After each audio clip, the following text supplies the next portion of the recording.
All of us are racers. So deadly passion. Our terrible joy.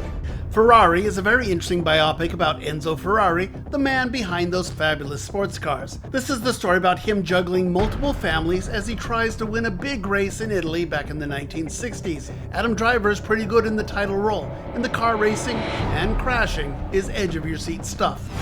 You're announcing the team today. Are you gonna make it? The Boys in the Boat is the story of a Depression-era rowing team that went all the way to the Olympics. It's not bad, but rowing isn't the most cinematic of sports, and this underdog crew doesn't really have to deal with any true adversity, so their triumphs seem a bit unearned. So it's okay, but a little bit lazy. Oh, Miss Seeley, you look good. Today's best Christmas present is The Color Purple, the musical version of Alice Walker's beloved novel. This is the story of sisterhood and resiliency in the rural South at the dawn of the last century. I love the performances, both the acting and the singing, plus fabulous dancing and period production design. Boy, it's easy to cheer for these women as they bond together to make a better world for themselves, despite what the world around them might want. Very good movie. The women at this table have lost their minds. Now you're preaching. And that's what's new for Christmas Day at the movies. I'm Sean McBride, the movie guy. Christmas Day than spending it with Sean, the movie guy, because normally Sean's here on Fridays, but he's joining us on Monday on Christmas, and that's because there are so many movies out this holiday weekend. Exactly. 3 new movies. We talked about 5 last Friday, 3 new ones in theaters this week. And first things first, Happy Christmas, man. Yes, Merry Christmas, Sean. And of course, we enjoy having you throughout the year. Great employee, great friend, known for many years, and this is exciting. This is actually my first official movie talk with you. We've talked on the, we've when done filling some, in. But yeah, exactly. Congratulations. Okay, so 3 new movies in theaters this weekend, and there's one that I think is very good. There's one that I think is pretty good, and the one that I think is not so good. And so, where do you want to start, top or the bottom? Let's start with the bad one and go to the best one. I'm not going to call okay? Yeah, I mean, I'm not going to call it a bad one. I'm going to be charitable in the spirit of Christmas. We're going to call it a mediocre movie, and it's a little too bad because that is the Boys in the Boat. This is the latest from George Clooney. Yeah, exactly. Based on a best-selling novel. I did not read this. It's the story of a bunch of crew. It's a bunch of guys in the Depression era who joined the rowing team at the University of Washington, and they set out, and they're going to go to the Olympics. These are the Olympics that are famous for Jesse Owens and Adolf Hitler and whatnot. So based on a true story here, it's interesting. I don't think that rowing is very cinematic. Right. It's not like football where people are running around, the cameras have to whiz around and follow them. They're in a boat.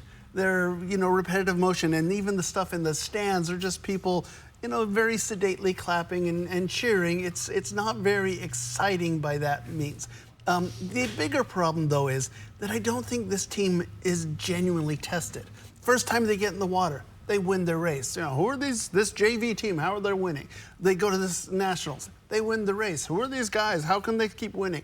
They have a problem where one guy gets angry and quits, and then one quick conversation and he's back on the team. I mean, they're not really tested. And unfortunately, you can't feel how great the triumph is if you don't see the adversity. Right, and you have to be invested. Yeah, exactly. And you have to see that they were willing to get knocked down and get back up again. There's no getting knocked down in this thing. And Sean, I was really surprised because I would not have guessed this is like the one that's not the best one because it's George Clooney. It's just a period piece. Yeah, and visually it's fine. I do like the acting. I like that.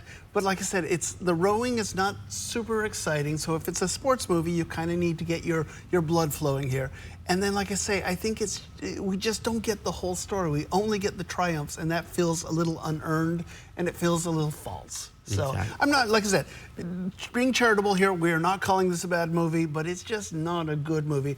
Although if I had, if I have some older members of my family who want to see a movie, this may be the one I would take them to because it's fine.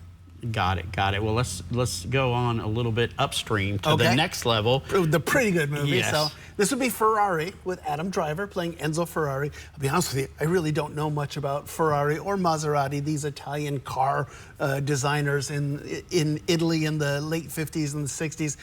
Boy, do they look amazing in those suits. I mean, Italy's style in the 60s Right. was just amazing here. And it's fun to watch these cars, and basically it's two stories. On the one hand, it's the story of him designing his sports cars and trying to win a big race, and ultimately that's where it's going to be. But this is the story of Ferrari and his wife, played by Penelope Cruz. It's Adam Driver playing Ferrari.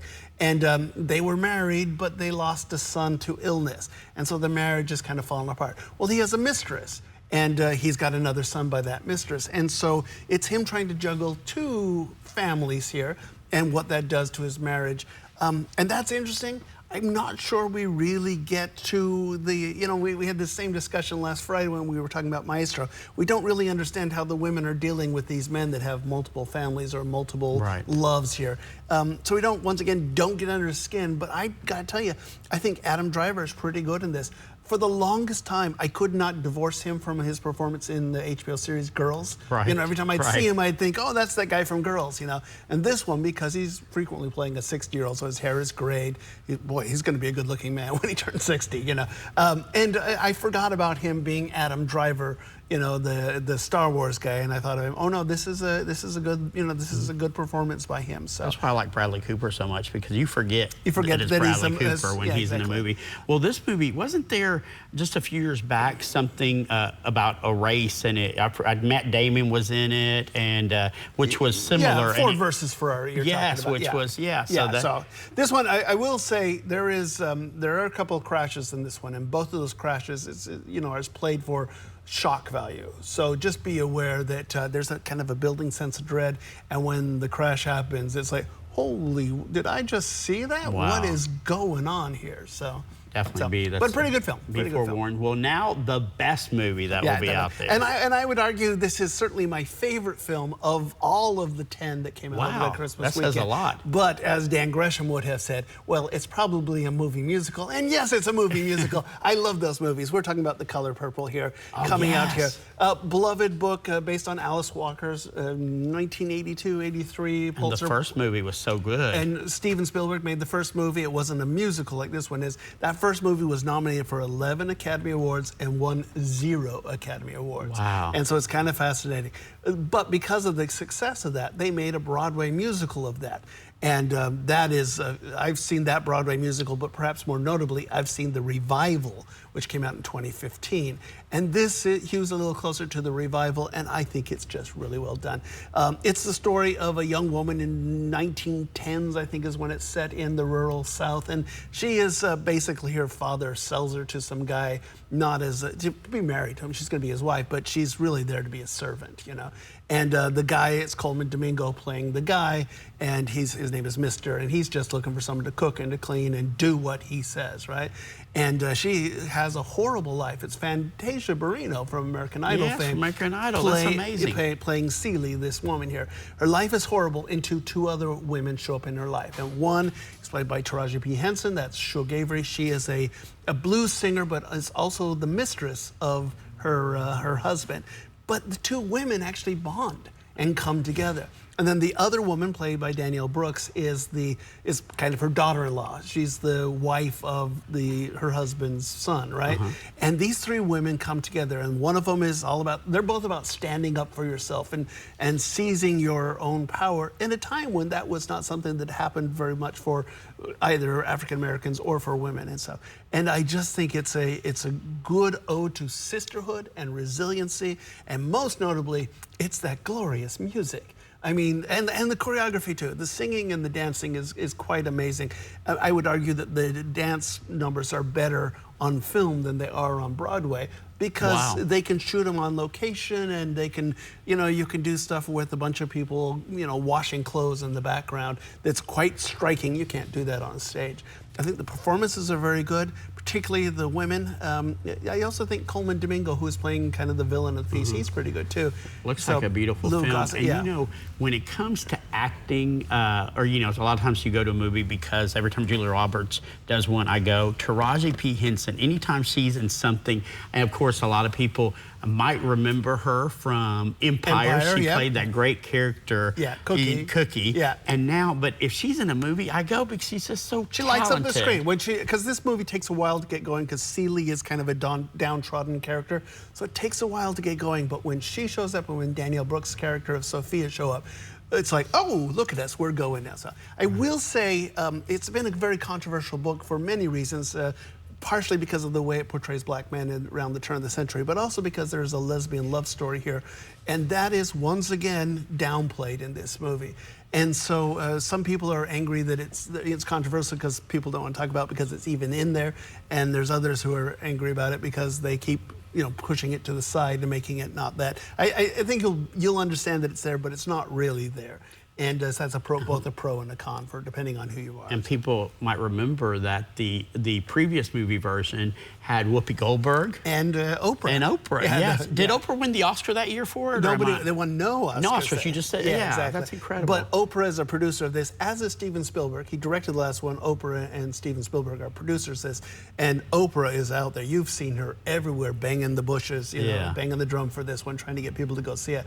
I really enjoyed it. I love the music. It's one of the few films that I go back and I see everything that gets nominated, for a second time, and this is one that I will probably see 3 or 4 times. I enjoyed it that much. So this will be Oscar contender, you think, for sure? I think it will. I think it may have a difficult time getting in. That we have a really robust slate of films, and so I'm not sure if it did. It didn't do as well in the Golden Globes as we had hoped.